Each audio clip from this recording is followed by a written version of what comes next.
Hey, listeners. Episode 84 of the Fire Rescue Wellness Podcast is going to blow your mind. Today, I sat down with Anna Hartman. Anna is an athletic trainer who has worked primarily with professional athletes for like the last 2 decades. And Anna has this amazing ability to synthesize information and put it together in a way that it makes sense.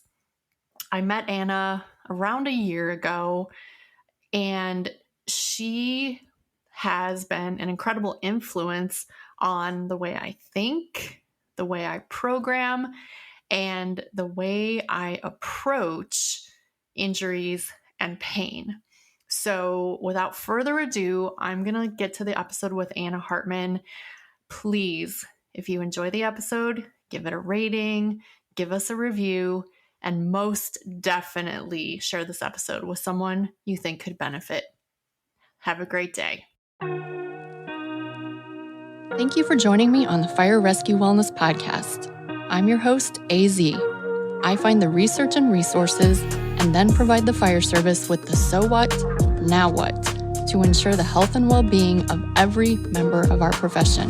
Together, let's thrive.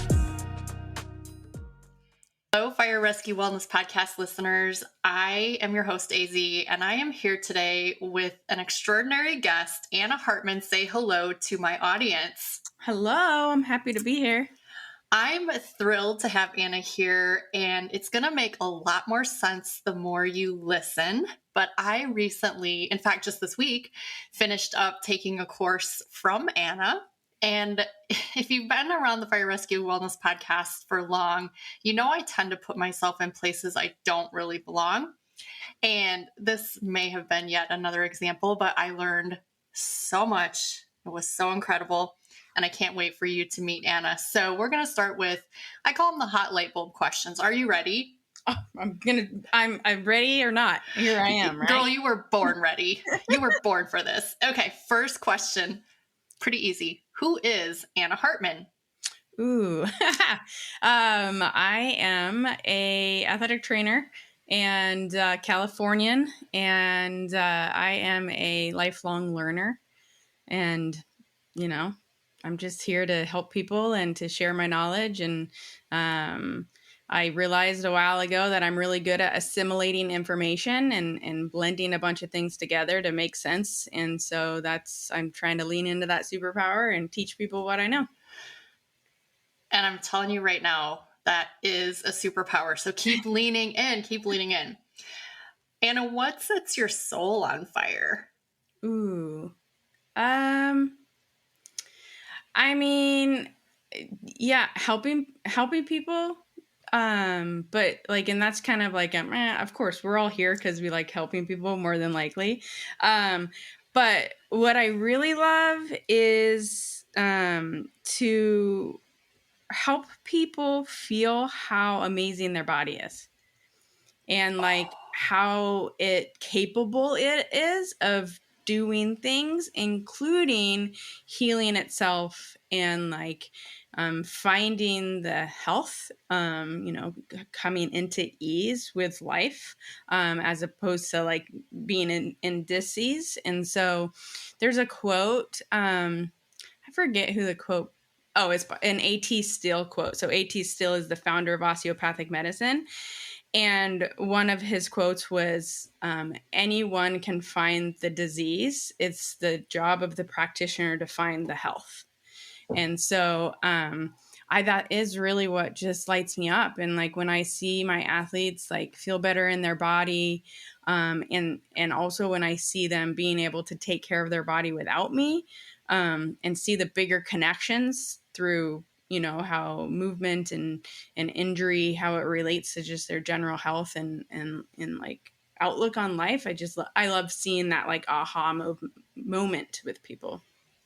And I usually don't do this. I usually just go straight through the 3 questions, but I want you to dig in a little bit deeper, Anna, because you mentioned athletes and you're not dealing with just like run-of-the-mill athletes. Yeah. Tell me what you do on a nearly weekly basis. Yeah, I work with my whole career, so I'm like over 20 years in my career, and I've only ever worked with professional athletes. So professional athletes being people that play in the NFL, Major League Baseball, NBA, like the big professional sports.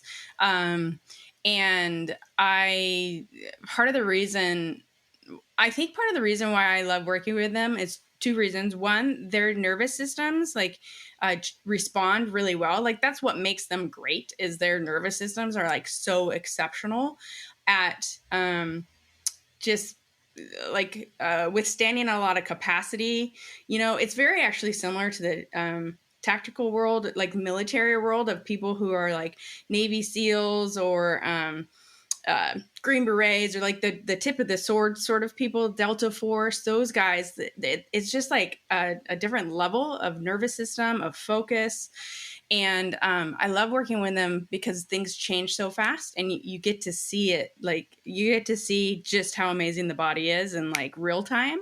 But then the other thing too is they have an ability to impact so many more people in the world with their influence, that I kind of feel like if I can make them feel better, and I can get them to live a long, happy life and be an asset to their community, their family, their communities, like that just is like a huge ripple effect on people, right? And so it's like, I know that it's not like, there's nothing wrong with working with normal people and non-athletes and like people in need, but I just feel like, one, like I said, it's really fun to see their bodies change fast and just see how amazing that human organism is. But then two, like these people, they're such great humans, and they are just looked up to from so many people in so many different walks of life. It's just like an instant way to like have a huge effect on the world. And so by me making them feel better, I get to be a little part of that, which is pretty cool. You're a full force multiplier. Exactly what you are. Exactly. And Anna has her own podcast called the Unreal Results Podcast, and I'm kind of a fangirl. I listen every week, and I can't remember which. It might have been your swelling episode, where you talked about how you work with an athlete, and then later they call you up. They're like, "Is it okay if I share this protocol with my teammate?" And you're like, "Of course!" Like you're helping whole teams just by helping an athlete. Unbelievable. Yeah. All right. Third question. Okay. How are you changing the world? I'm changing the world. Sharing myself and sharing what I do and sharing my approach. I think the world needs more of that in general. One, because we all have a unique way of doing things. I don't believe there is like ever like really a right way to go about doing things. Obviously you can find specific situations where it's needed, but for the most part, when we're working with people and working with bodies, there's like no right way. And but also I'm like, I lost my train of thought. The cool thing about what I share with people and this perspective, this lens of view of the body, being, in our industry, it's very like heavy in musculoskeletal and biomechanics. And what I am trying to show people is there is more to how the human organism operates from a movement and performance standpoint than just the musculoskeletal system and just the biomechanics. And it has to do with the visceral organs and the nervous system, and everything is so connected in the organism. That's what makes it so amazing. And it has this underlying innate intelligence that it just survives on its own. So I'm trying to change the paradigm of how we view, how we view performance really, is to go back to the whole organism, right? Like we've taken out bits and pieces of it. And in our industry, we really focus on the muscles and focus on the mechanics. And it's like, we're forgetting to put it back in with the rest of the organism. And so that's super important. And in doing that, and then leaning into this more holistic lens of view of the body, you inherently do see the wisdom of the body. And when you see the wisdom of the body, you realize that the body is always working for you and not against you. And that it has to be met with some humbleness and like self-kindness. And it makes you realize like all the times, like as a practitioner, all the times you looked at someone's body and like listed off all the things that was wrong with it instead of all the things that are amazing about it. And that connection between the two, this lens of view, but then also seeing the magic of the body, but then realizing that it's working for you, not against you, just allows you to sort of soften yourself to the world a little bit, treat your own self with kindness. And then when you stop fighting with your body like that, you inherently start being kinder to everyone else in the world too, right? Like you realize that everybody is just doing their best and trying to survive. And oftentimes when someone else is interacting with you, like if they come off kind of in the wrong way, it's like not taking it as a personal threat to you, but understanding like there's a lot of stuff going on with them. And that's just the shell that they have to keep themselves in, because the body will go into protective mode because it is wired for survival. And so when you can understand that, you're just way more empathetic towards everyone. And I mean, I think that's really ultimately what the world needs, is more empathy and more kindness towards each other.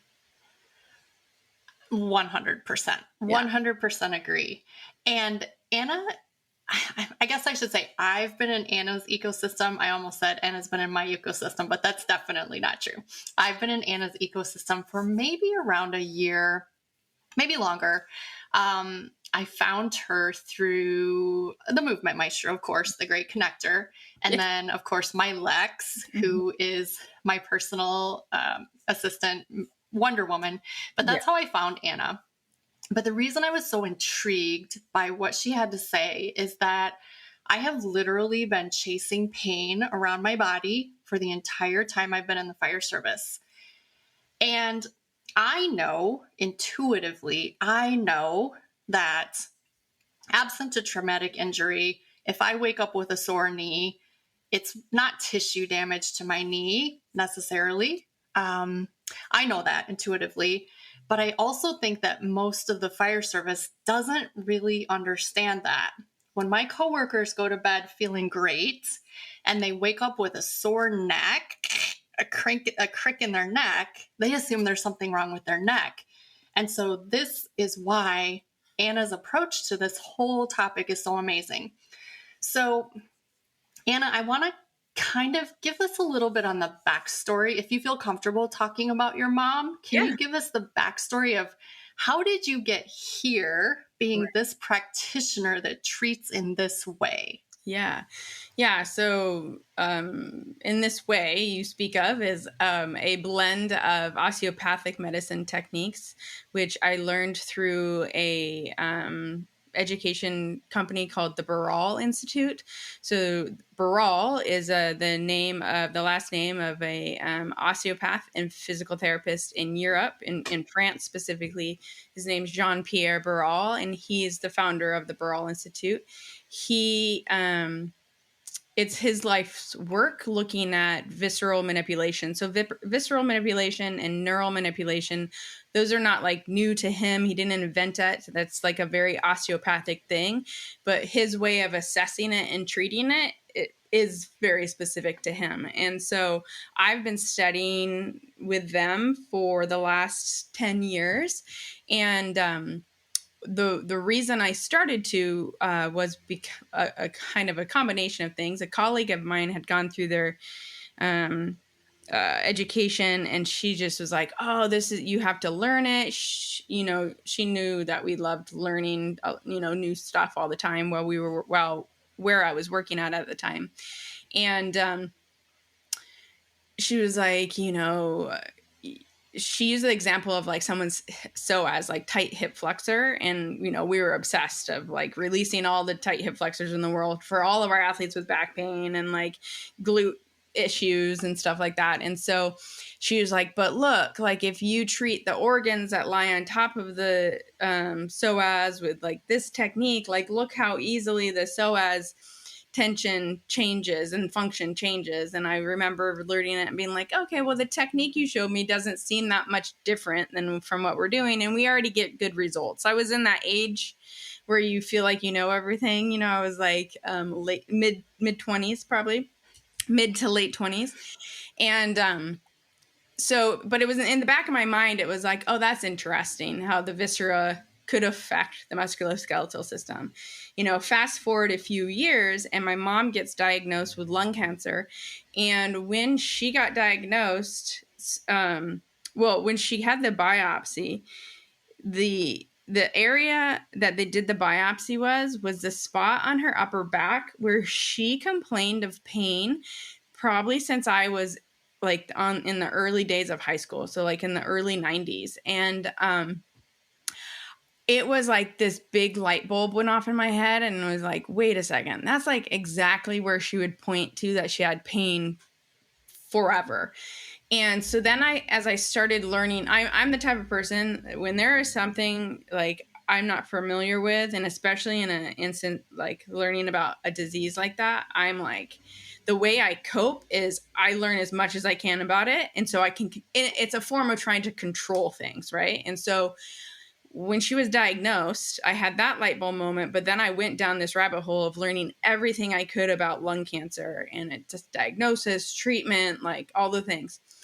And what I learned in that deep dive was, you know, some of the symptoms of lung cancer that were missed was shoulder pain, upper back pain, numbness and tingling in the fingers, and in addition, like a cough that doesn't go away, a cough that changes in quality, a cough or a hoarse voice, especially with postural changes, it getting sick all the time, and then the normal classic red flags of cancer: getting sick all the time, really fatigued, weight loss, those kind of things. And it was also around the time I was working with this concierge medicine doctor through work, not for myself, but through clients at work. And she had shared to us the prodromal symptoms of heart disease. And they were very similar, especially in women. And so basically too, then I was like thinking about it. And through those probably 10 to 15 years before my mom was diagnosed, she also had shoulder problems that she would go to the doctor for. And she'd go, you know, the doctor would be like, oh, you have rotator cuff strain, send her to PT. The PT would evaluate her and do all the normal shoulder exercises, postural control stuff. And she would do the things, but she would never get better. And what would happen is she'd go back to the PT, not getting better. And instead of the PT, and I'm not blaming them at all, but instead of the PT being confident that they got good results all the time, right? This is why I'm so big at like talking about like being able to guarantee results and like being confident to guarantee results, because it's actually a really important piece of referring people back when they're not getting better. Because when you know you can get results for people, when a shoulder doesn't get better like that, you're like start asking questions about red flags, or you send them back to the doctor and say, shoulder's fine, like look deeper. But they didn't do that. Instead, they looked at my mom, who was an overweight woman who was not active and who was a smoker, and they said, you're not doing your exercises. You don't have good posture. You're not strong enough. Like they basically body shamed her. And because those things weren't true, she would do the exercises they asked of her. She would do the stretches. And so she just would stop going to physical therapy, but still have shoulder pain. And then, and then she went to the doctor with the finger numbness and tingling, and he was like, oh, you have arthritis. So again, like age shamed, and then there was always like a reason, but it blamed her, as opposed to like the doctor just realizing that they weren't having the right diagnosis. And then finally, finally after years of that, she kind of gave up. But in my head, especially because I was already in the physical therapy world, I was like, holy crap, like for 10 to 15 years, she's been having these symptoms that are clearly from her lung cancer, right? Like I had the benefit of hindsight now, though. and could see that her symptoms were her lung cancer. But it was all because of, one, the knowledge I had from my friend that there was even a connection to the musculoskeletal system, but then two, being able to like remember her pointing to the specific spot where her tumor ended up being. And so once I realized that, I was just like, holy cow, I'm doing a huge disservice for all of my clients, all of my athletes, if I am not ever considering what's going on the inside of the body when I am assessing someone with shoulder pain or back pain or neck pain or, you know, whatever the pain may be. And I was like, I need to learn this. And then not only do I need to learn this from a diagnosis and assessment standpoint, but also if there is a way to do manual therapy or movement to support organ health that you could, you know, potentially prevent illnesses and diseases from happening, I'm like, why wouldn't I want to do that? Like, that seems amazing. And so that's when that's sort of was the catalyst to dive into it. And then on top of that whole journey, when she was diagnosed, throughout her treatment and her cancer progressing, I saw how her body shape and posture changed in response to more and more of her lung and the rest of her organs getting overcome with cancer, and her body just going into this like hug or like this protection pattern around the lesion. And, you know, her posture started to go into side bending and rotation around that lung. And I was just like, oh, wow.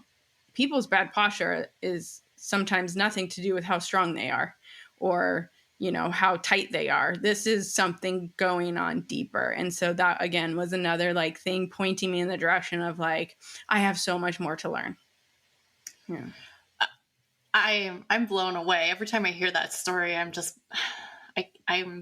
blown away. And I love how it inspired you to treat differently.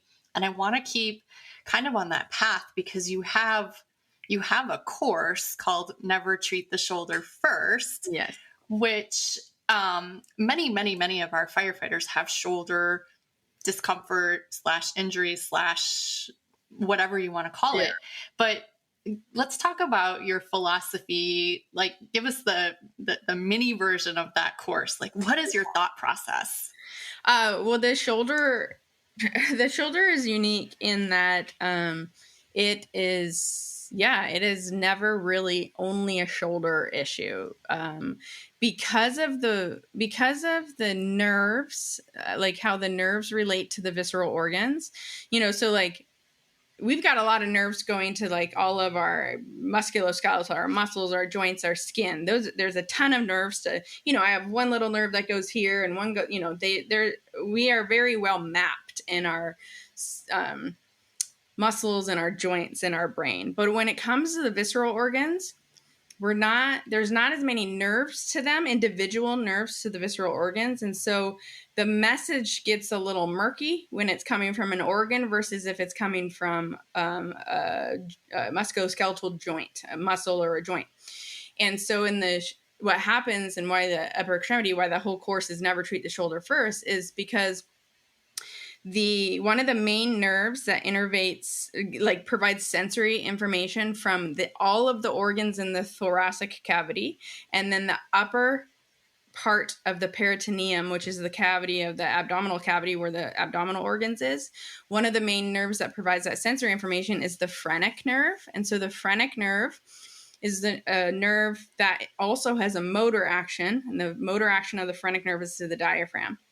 And then the nerve roots that the phrenic nerve go back to or originate from, however you want to look at it, is C3, C4, and C5. C5 is kind of a crossover nerve root. That C5 is the beginning of the brachial plexus nerve roots. And all of those are the peripheral nerves that go to your upper extremity. And so when the phrenic nerve is irritated, it sends a message through the C5 nerve root. And then all of the messages from the C5 nerve root to all those motor outputs, the joints, the muscles, it gets confused sometimes of where the message is coming from. And so the message then to the muscles and the joints are altered. So you can have just general pain from that message, or you can have like decreased activation of the muscles that relate to the shoulder. So you can still have a mechanical thing cause like a rotator cuff tear, but the underlying reason for the mechanical problem is perhaps a message coming from the liver or the lung. The other thing is the general area of your shoulder. So that's how it relates to the whole upper extremity. The general area of your shoulder, right? When people are like, my shoulder hurts right here, and they put their hand like on the opposite shoulder, that area of the skin is innervated by the nerves called the supraclavicular nerve. Yeah, supraclavicular nerves. That's a sensory nerve, and that comes from the cervical plexus, which was those top two nerve roots of the phrenic nerve. So you have two reasons why information from the visceral organs or the from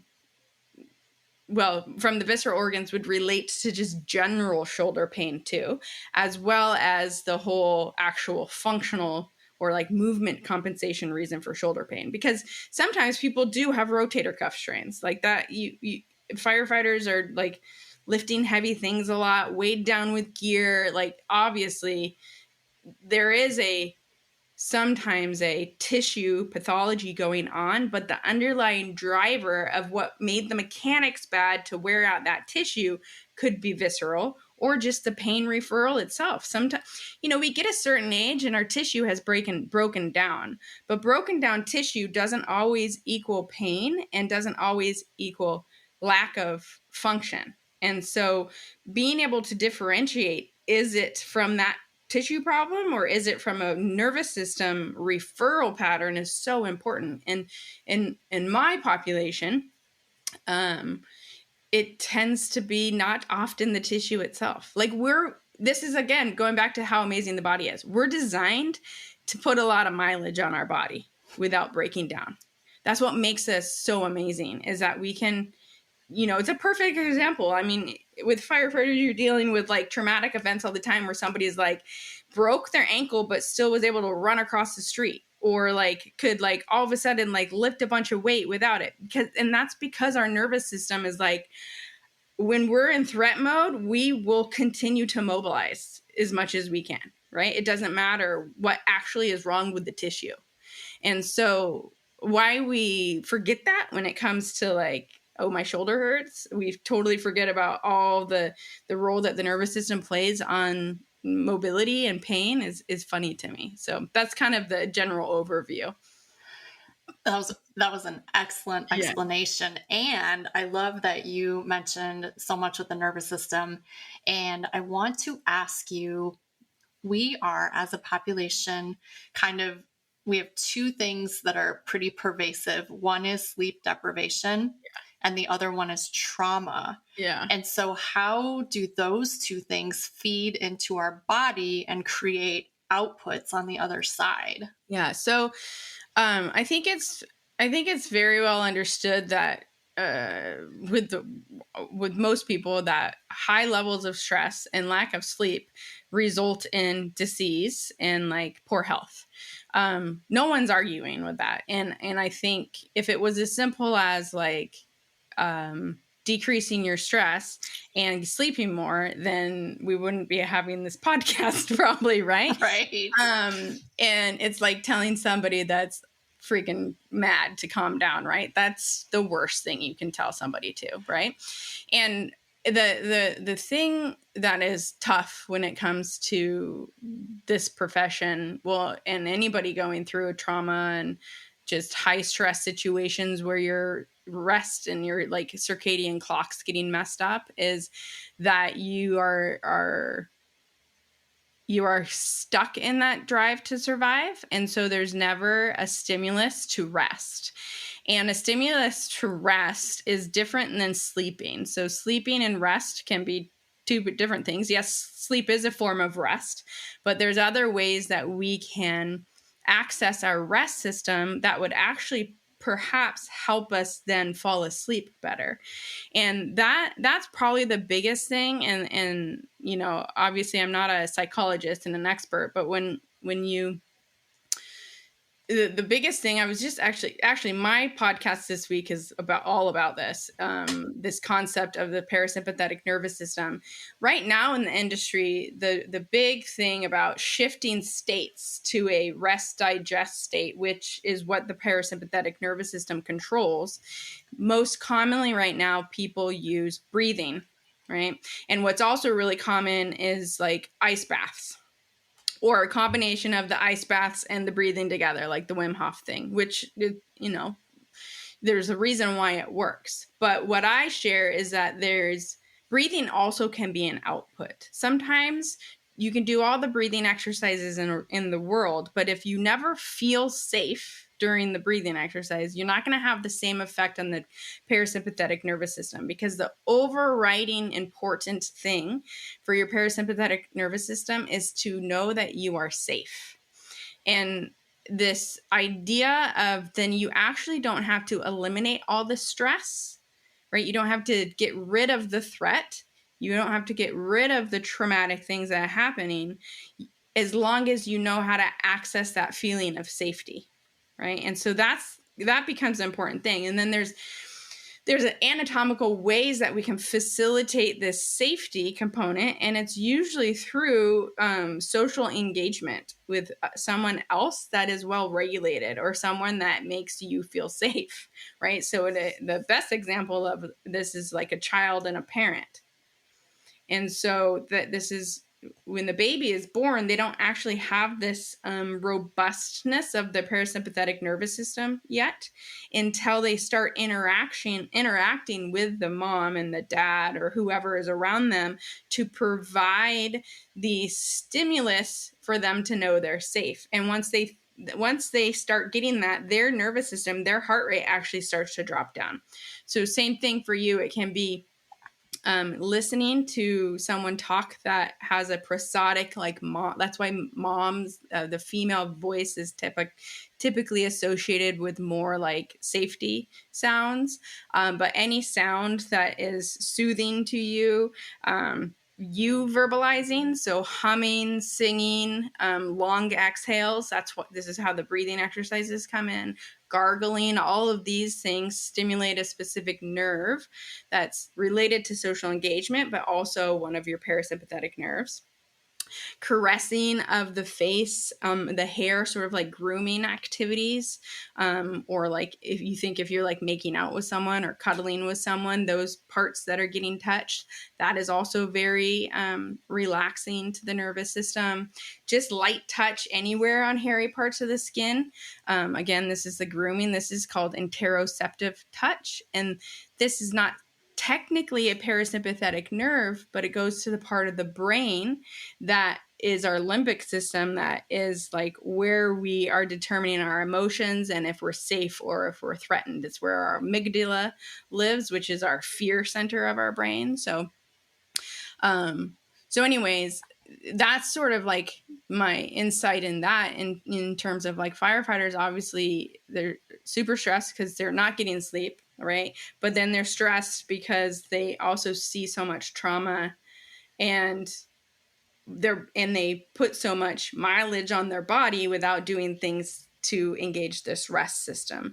So even like on people's recovery days, like thinking about the training aspect that goes in, like thinking about what people are doing on their days off. If you're never giving your body these messages that it's time to rest, then it's still going to be in that amped up state, which is part of the reason why it's hard to fall asleep. And then you get in this nasty cycle, right? So this is, the athletes have this problem too. They have these built-in recovery days of their workout, but when I ask them what they do, it's basically they describe a lower intensity workout.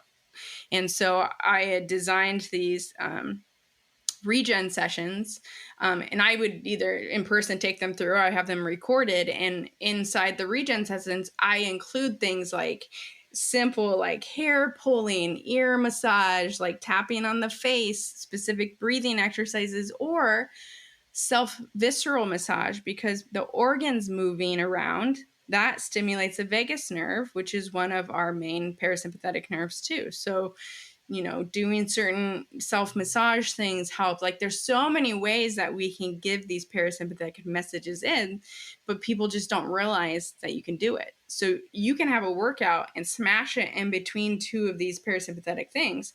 And that's giving the body the message that it's time to rest.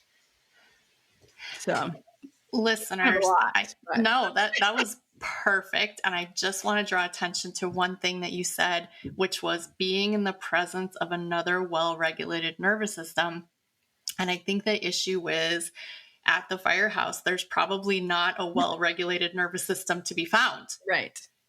And so you need to really work on finding that comfort outside of work.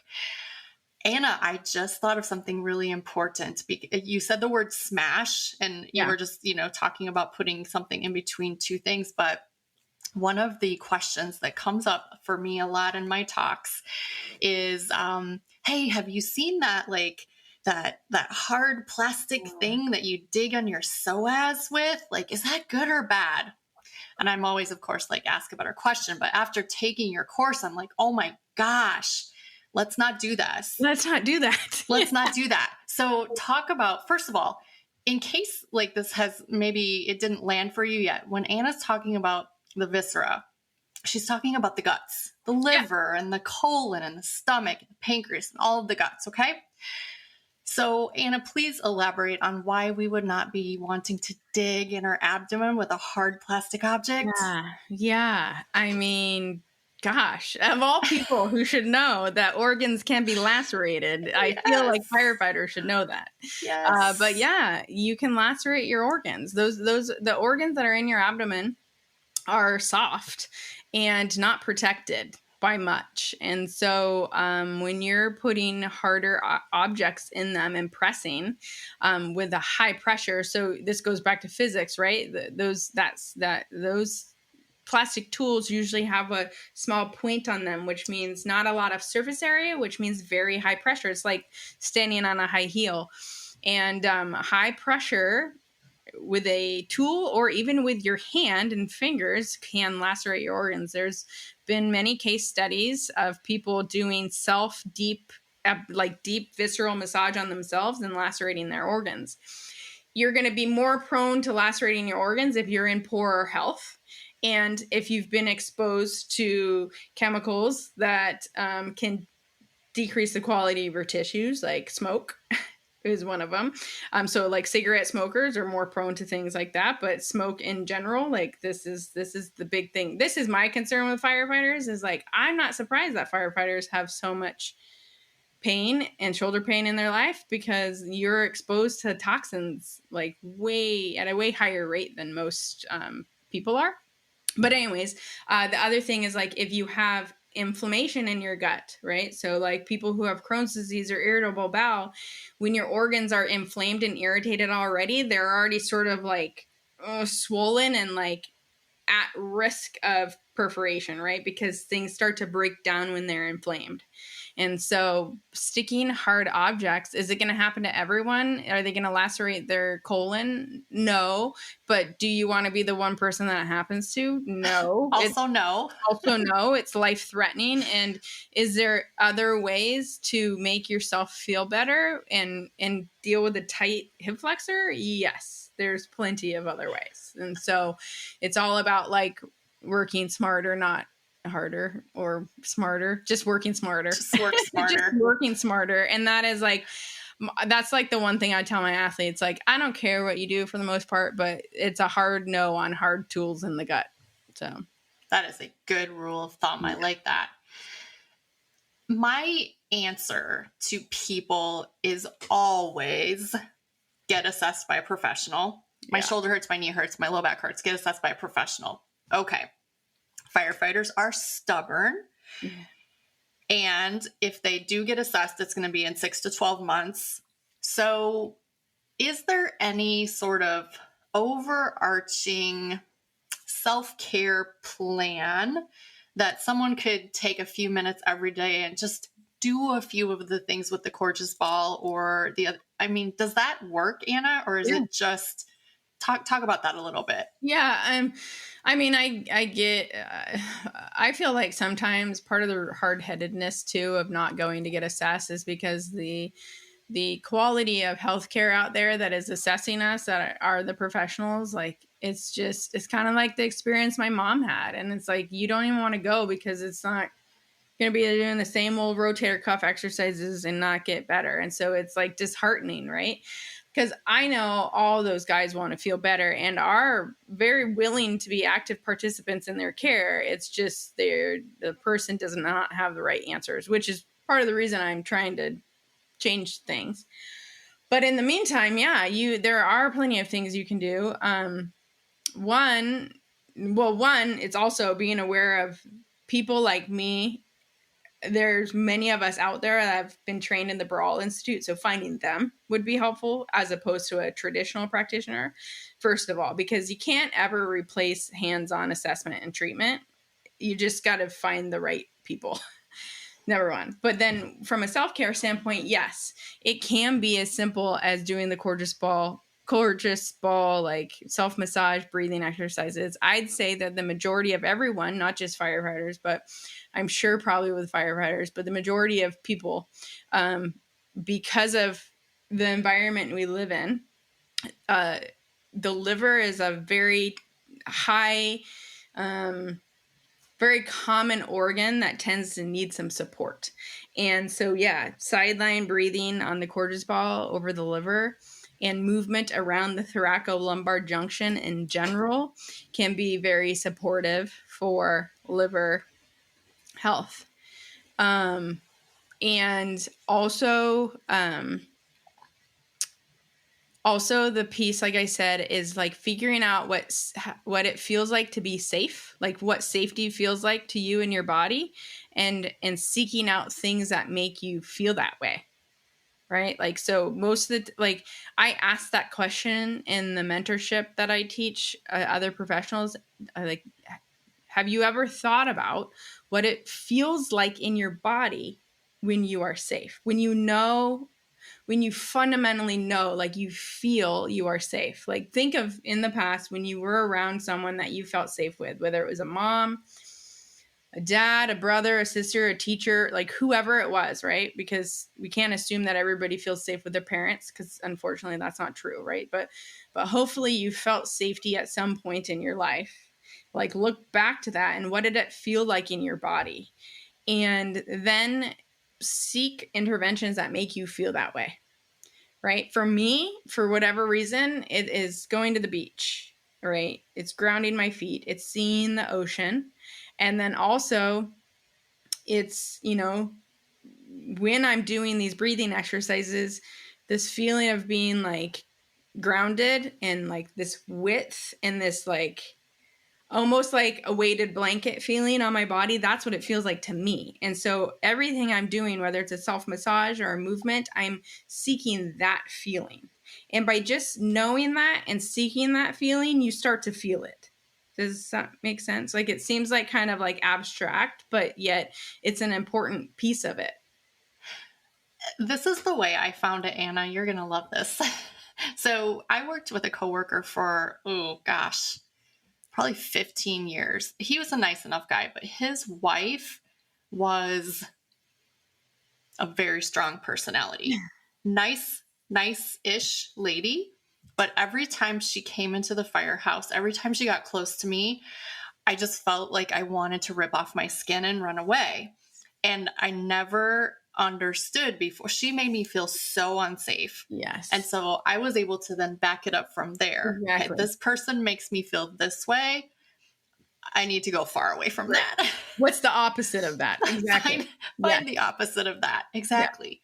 Yeah. Yes. And so for me now, it's definitely, I feel safe at home. I really like my weighted blanket. I like the actual weighted blanket feeling. I do like the outdoors, but miss me with the nature, with like the squirrels and the rabbits. And, yeah. Nope, miss me with those things. But yeah, that is very, that is really, really good advice. Yeah. Yeah. And the thing is too, with the, social engagement piece. It can be, even like talking over a video call. Seeing facial expressions is a really important piece of it. Besides the sound piece that we talked about, facial expressions are too. Like, you can tell how regulated somebody is by what their face looks like. Yes. Right? Like if they're expressive or not.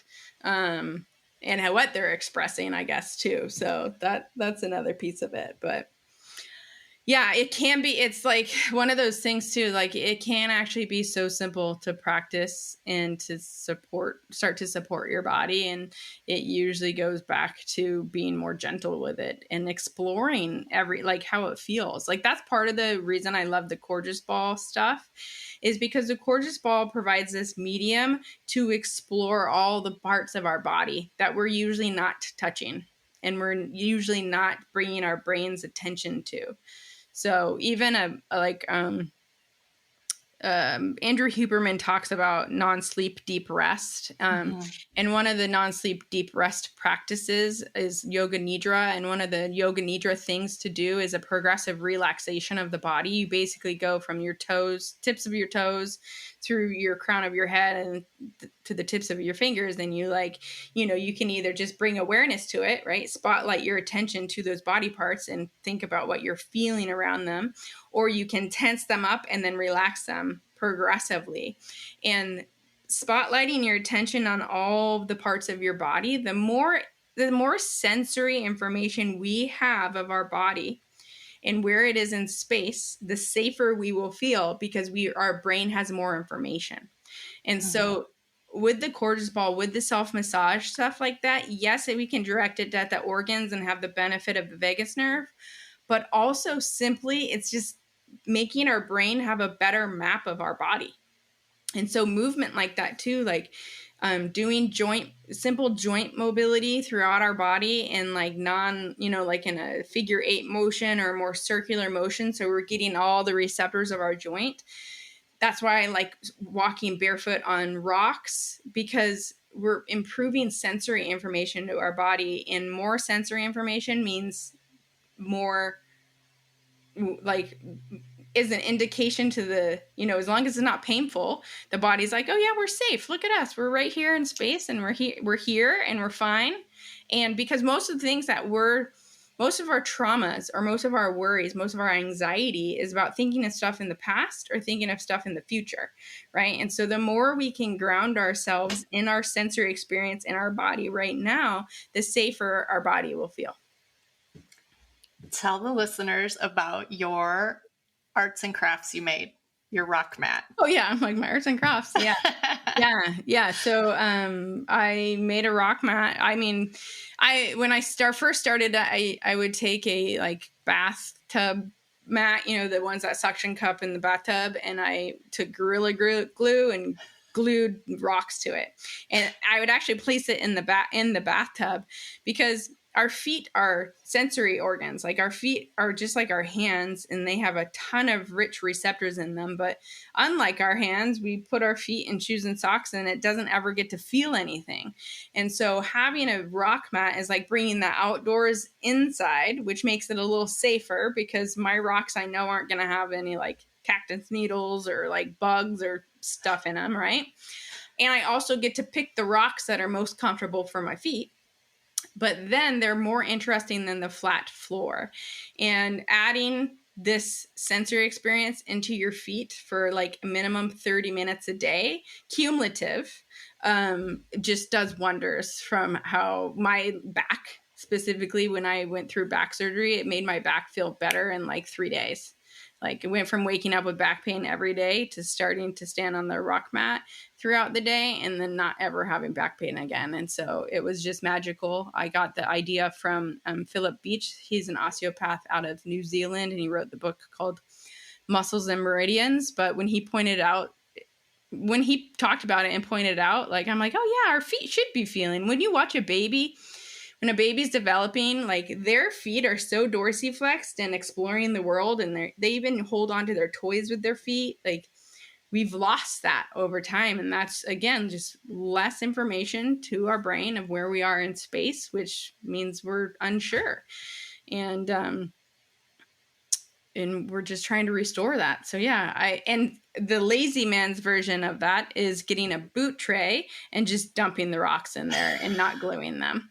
But the all key, over the country, I'm hearing cars peeling out, headed to Michael's. Yes. To get rocks, Gorilla Glue, and a rug. Yeah.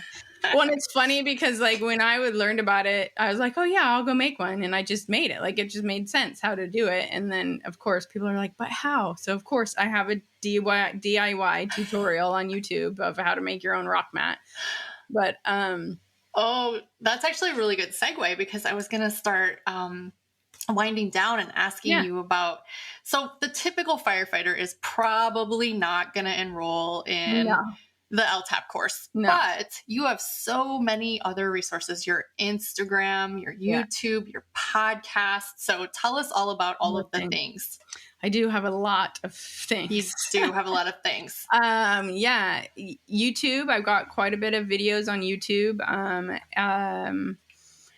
And adding to it daily. My podcast is super informative. I mean, I tend to, when I teach to everyone. I try not to use words that are like too technical, though sometimes it's hard not to. So I always tell people, like, if you can follow me on Instagram and YouTube, then you'll probably be fine on my podcast. I don't change it much. So even though the podcast says it's for athletic trainers and physical therapists, like a lot of people listen to it and get a lot out of it. I usually too, with the podcast, I will link like videos in YouTube that I have of like specific techniques and stuff too. So I try to provide some solutions.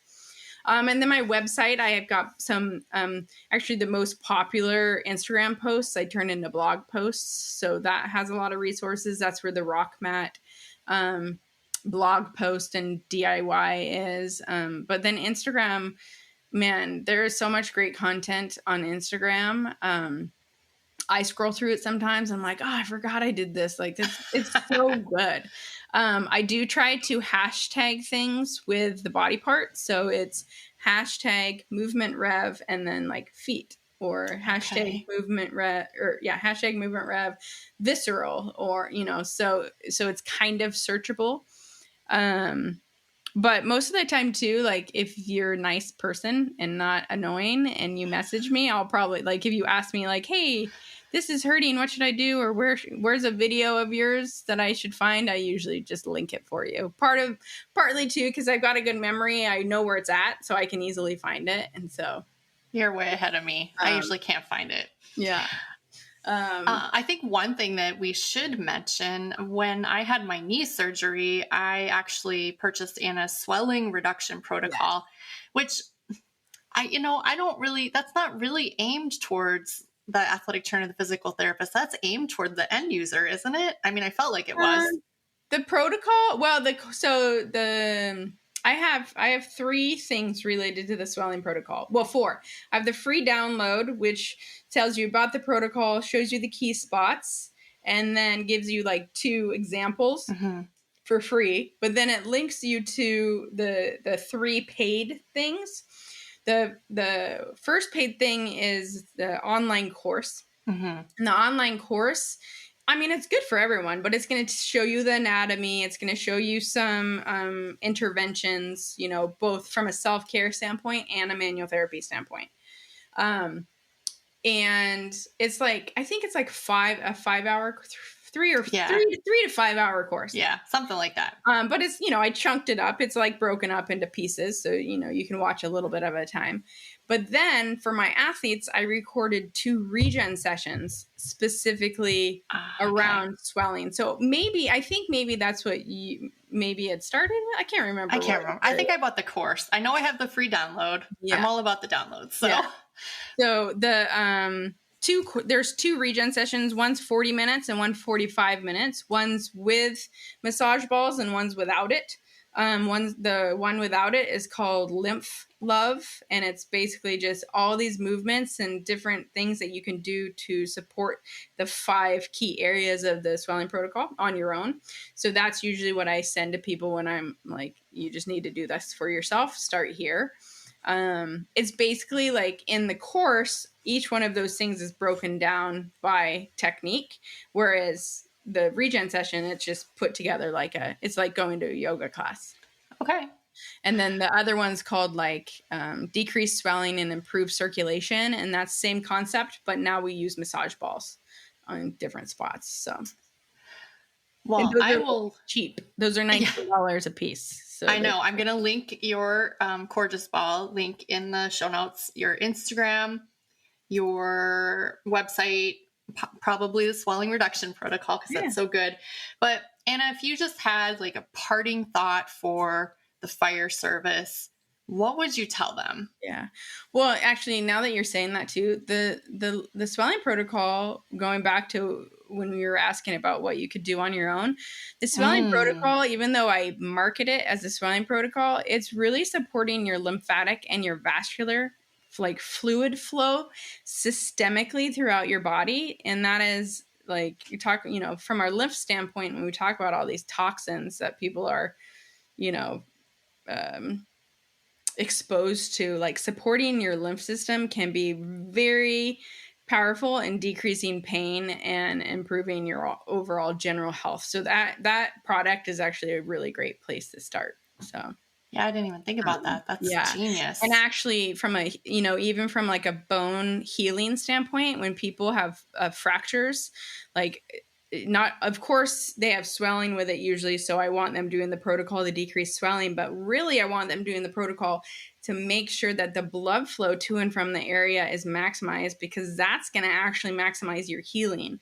And that's the same for if you have tendon healing issues, joint healing issues, or just bone fractures too. So I look at the swelling protocol as just like a healing protocol really too. So there we have it. Boom. Drop the mic right there.